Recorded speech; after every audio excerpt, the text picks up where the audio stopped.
We're in a battle for the soul of America. We're ready to build this majority. We need big ideas.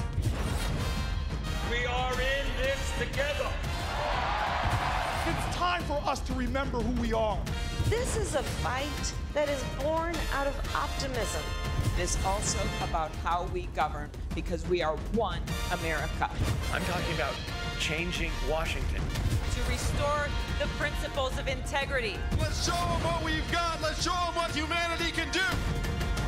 The great existential crisis of our time in terms of climate change. We have 500,000 people sleeping out on the street, and you've got 18 million people paying half of their minimum income to housing. What the American people understand is that the Congress can work and chew bubblegum at the same time. In other words, we can deal with Trump's corruption, but we also have to stand up for the working families of this country. We also have to stand up to the fact that our political system is corrupt. Of justice. Mayor Buttigieg, let me put the same question to you. How central should the president's conduct uncovered by the impeachment inquiry be to a Democratic nominee's campaign? How central? Value in our rural areas. If I am president of the United States, we're going to have a fair, just taxation where millionaires and billionaires. Hey Jay, you needed to have a raffle on when Andrew Yang's going to speak. Oh yeah, I know you said that. We need someone on that stage who has the believe again. I am that candidate. Thank you, Senator. Thank you. Mr. Steyer. Oh, come on! Oh my God! In fact, you have spent over $300 million of your NBC. People in charge. I'm the only person on this stage who will talk about term limits. Vice President even Mayor Buttigieg will not talk about term limits and structural change. I would let the American people pass laws themselves through direct democracy. It's time to push the power back to the people and away from D.C. Mr. Steyer, thank you. Senator Klobuchar, a brief response. It doesn't come from money. I'm someone that doesn't come from money. I see my husband out there in my first Senate race. I literally called everyone I knew and I said, well, it's still an all-time Senate record. I raised $17,000 from ex-boyfriends. And I'd like to point out it was not an expanded base, so I didn't just think this with my head. Thank you, Senator Klobuchar. Mr. Yang, where were you at, Mr. Yang?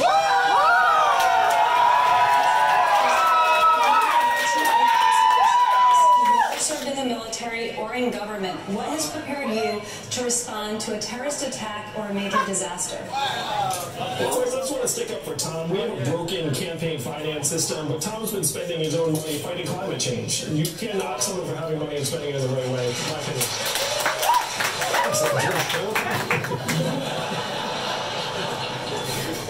As Commander-in-Chief, I think we need to be focused on the real threats of the 21st century. And what are those threats? Climate change, artificial intelligence, loose nuclear material, military drones, and non-state actors. And if you look up, we're in the process of potentially losing the AI arms race to China right now. Because they have more access to more data than we do, and their government is putting billions of dollars to work subsidizing the development of AI in a way that we are not.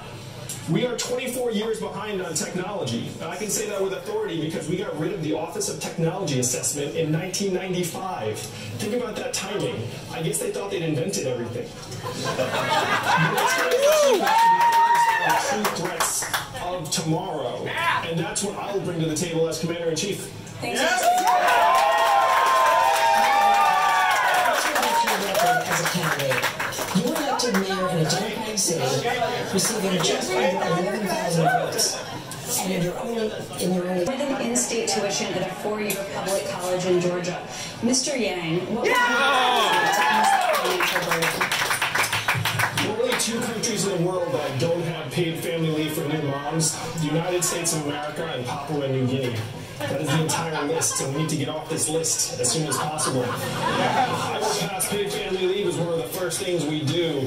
I have 2 kids myself who are 4 and 7, one of whom is autistic and has special needs.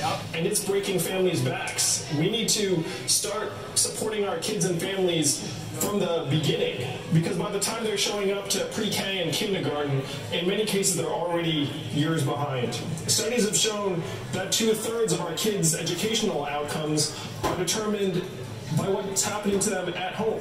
This is stress levels, number of words read to them as children, type of neighborhood, whether a parent has time to spend with them. So we need to have a freedom dividend in place from day one, $1,000 a month for every American adult, which would put, in many cases, $2,000 a month into families' pockets so that they can either pay for childcare or, if they want, stay home with the child. We should not be pushing everyone to leave the home and go to the workforce. Many parents see that trade-off and say if they leave the home and work, they're going to be spending all the money on childcare anyway. In many cases, it would be better if the parent stays home with the child. Thank you, Mr. The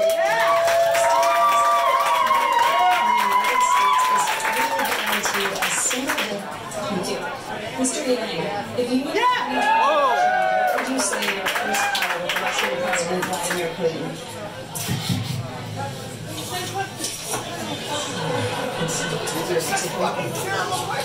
Well, first I'd say I'm sorry I beat your guy.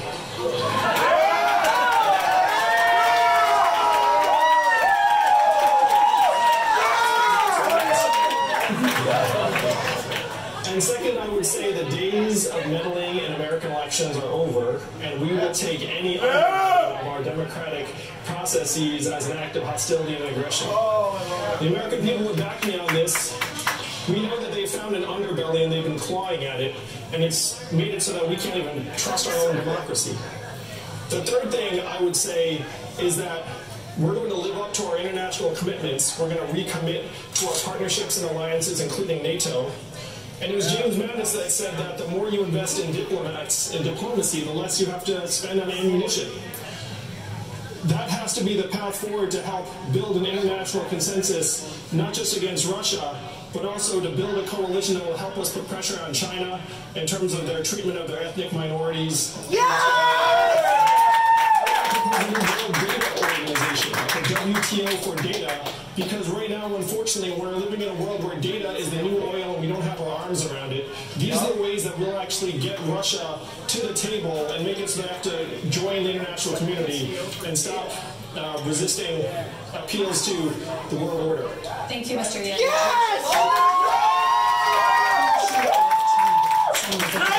China is now using arms. Okay, say the soundbite. Sorry, Sorry,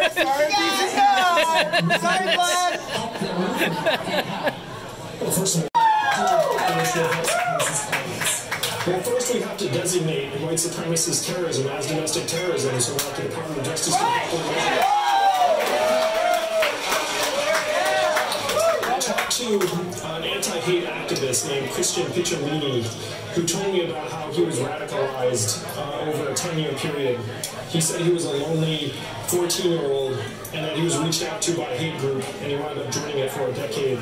Now he's out and he's helping convert people out of those hate groups and back into the rest of society.